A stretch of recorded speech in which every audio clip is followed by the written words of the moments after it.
Bonjour chers amis, cette semaine l'Aquarius, la loi asile, la migration qui est examinée au Sénat. Ensuite, je voudrais vous parler des privatisations parce que le gouvernement annonce au Conseil des ministres une vague massive de privatisation, dont celle d'ADP et de la Française des Jeux. Et puis du bio dans les cantines, puisque nous préparons la loi sur l'alimentation. Générique.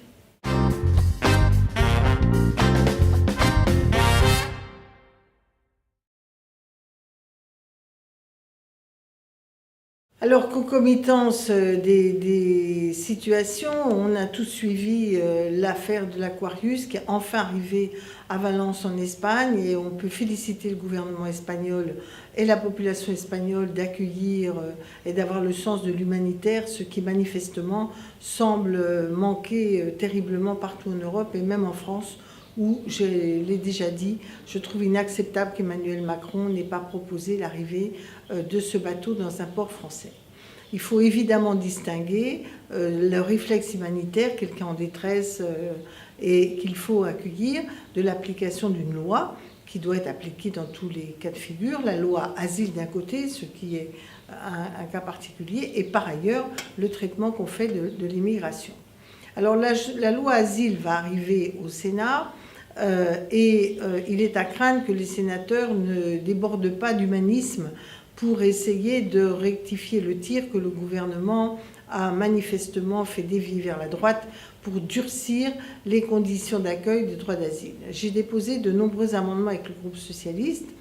Il y a évidemment la question de l'interdiction de la rétention administrative pour les enfants. Quand je vois ce qui passe chez Trump, où ils osent séparer les mères de leurs enfants sous prétexte qu'ils sont rentrés illégalement, et là je ne parle même pas du droit d'asile, c'est en général, mais quelle inhumanité! Ce qui est dramatique, c'est que vous avez des tas de gens qui vous disent oui, mais il ne faut pas se laisser avoir par l'émotion, il faut prendre la raison. Mais la raison, c'est de respecter les droits de l'homme et du citoyen. C'est de respecter ces enfants. Que vont-ils devenir, ces enfants? Quels citoyens ils vont devenir après avoir été traités aussi inhumainement? C'est vraiment un véritable scandale. Donc nous devons interdire la rétention des mineurs, et je me battrai beaucoup sur ce point.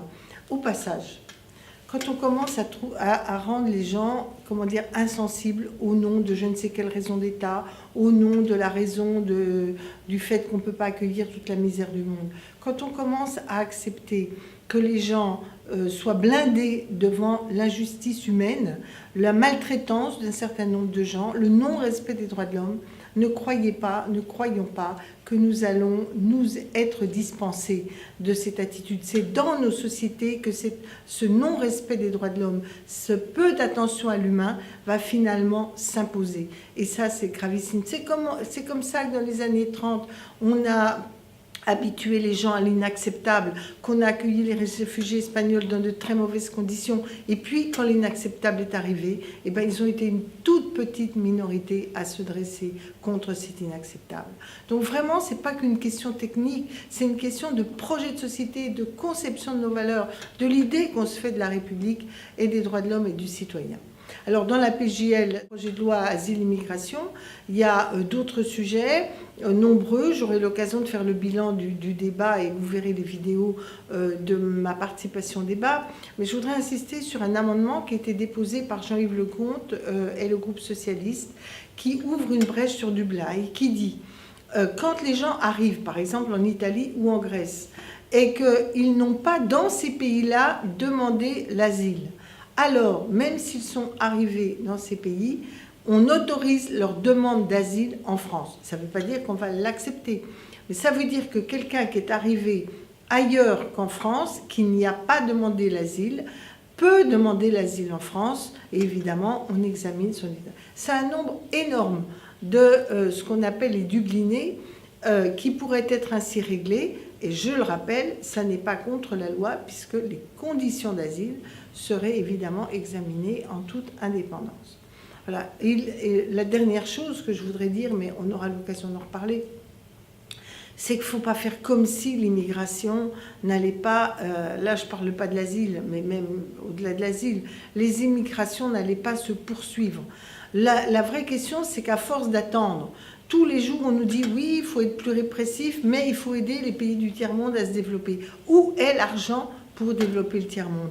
Où est l'argent pour négocier avec l'Afrique son électrification, son développement, la manière de concevoir la possibilité pour sa jeunesse de rester et d'être utile à son continent et à son pays? Alors, l'immigration est évidemment un grand enjeu qui supposerait, à mon avis, une grande conférence internationale comme on en a eu sur le climat ou sur autre chose, parce que ces sujets ne peuvent pas être envoyés au cas par cas et à des calendes grecques, parce que si je puis dire, les calendes grecques vont nous rattraper avec ce flux, parce que ce n'est pas un flot forcément, d'immigrants qui arrivent dans de mauvaises conditions. Voilà. Donc, nous ne cédons pas sur les principes sur cette question. Alors là, il y a des grands mots pour la défense de la nation quand il s'agit de parler de stopper l'immigration, d'accueillir parcimonieusement et pas toujours bien les demandeurs d'asile. Mais alors ça, l'intérêt national, ils n'en ont rien à faire sur le terrain économique. Parce que la réalité, c'est que le gouvernement prépare une vague de privatisation considérable qui va permettre d'enlever l'intervention de l'État, fût-elle minoritaire dans des secteurs stratégiques, qui va privatiser des outils qui sont indispensables à l'intérêt national ou qui, par ailleurs, rapportent énormément et donc nous permettent d'abonder les budgets de la nation.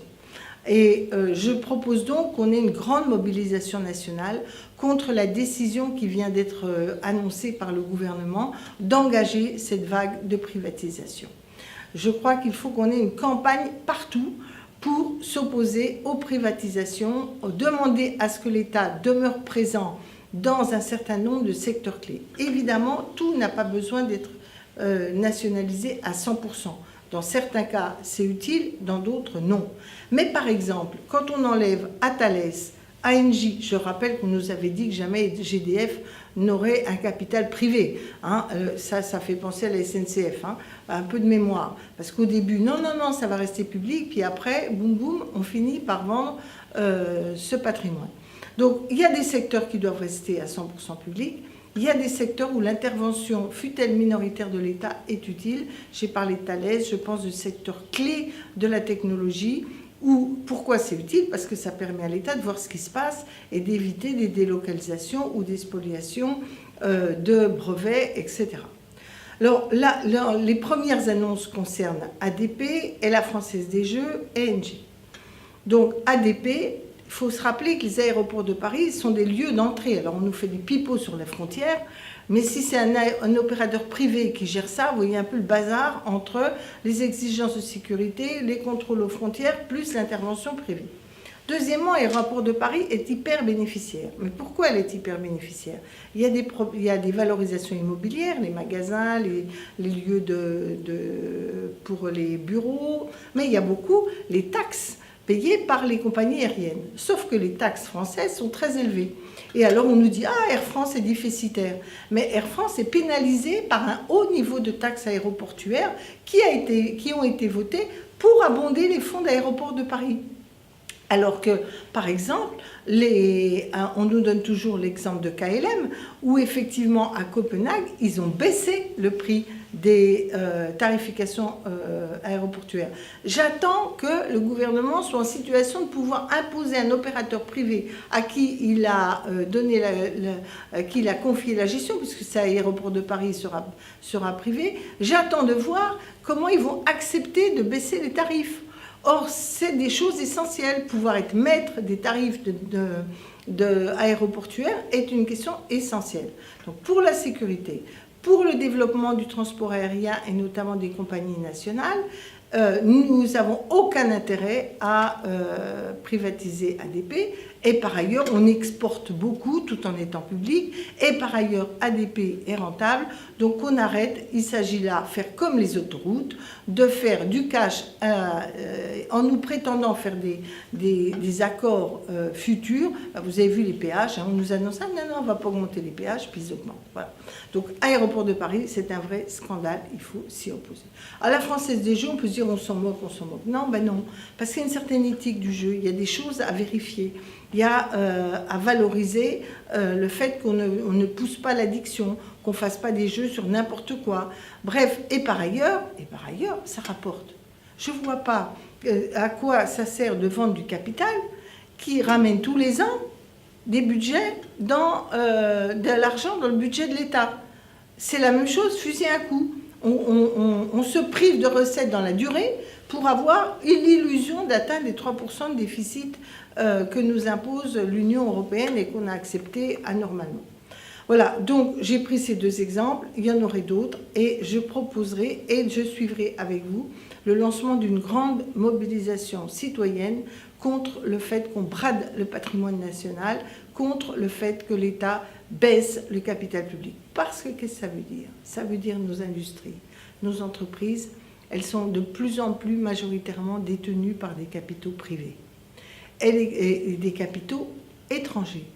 Ça veut dire que tout le profit, tout le travail qui est fait dans notre pays, une large part de tout ça, eh ben, ça va nourrir les fonds de pension écossais, je ne sais quel capitaliste du Qatar, etc.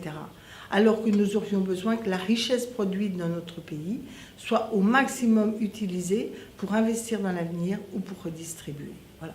Alors, il ne s'agit pas d'interdire des capitaux privés, mais depuis qu'on a monté en puissance ces privatisations, la France est de plus en plus dépendante de capitaux étrangers et ce n'est pas sain.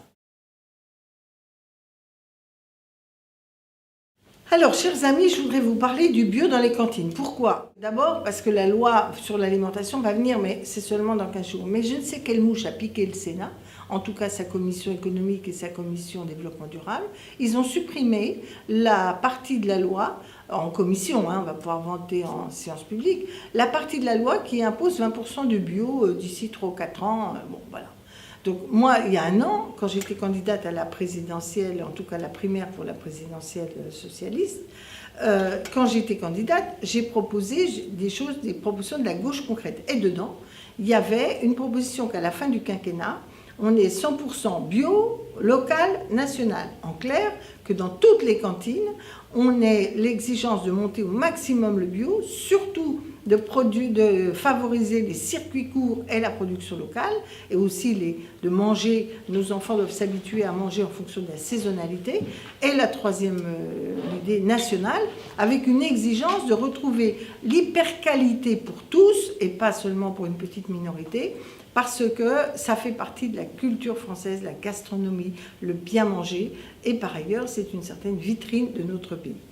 Alors, il y a cet amendement, évidemment, je vais m'y opposer, mais je voudrais expliquer pourquoi c'est très important, ce genre de décision. Si la manière dont on consomme, incitée par la puissance publique, et en particulier pour nos enfants, n'est pas soucieuse de la santé, le doute sur l'avenir est essentiel.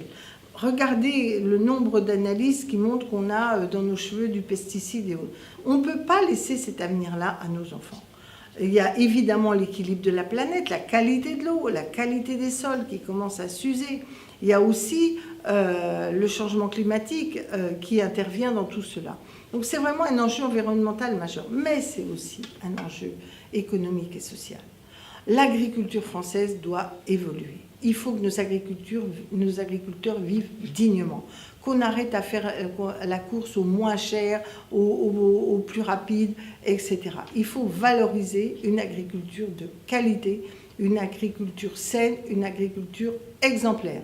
Et pour le faire, il faut bien sûr les commandes publiques, partout, les hôpitaux, etc., et les cantines.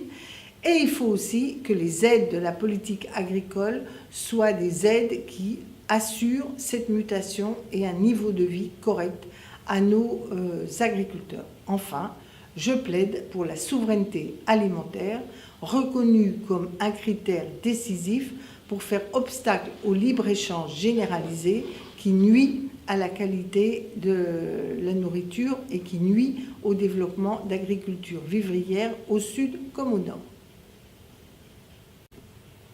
Alors, chers amis, premièrement, abonnez-vous à la chaîne YouTube. Je sais que c'est pas simple, il faut un compte Gmail, mais vous pouvez de toute façon regarder et surtout partager la vidéo et l'édito régulièrement sur l'ensemble des réseaux sociaux. Et vous savez que vous pouvez me retrouver sur Twitter et Facebook.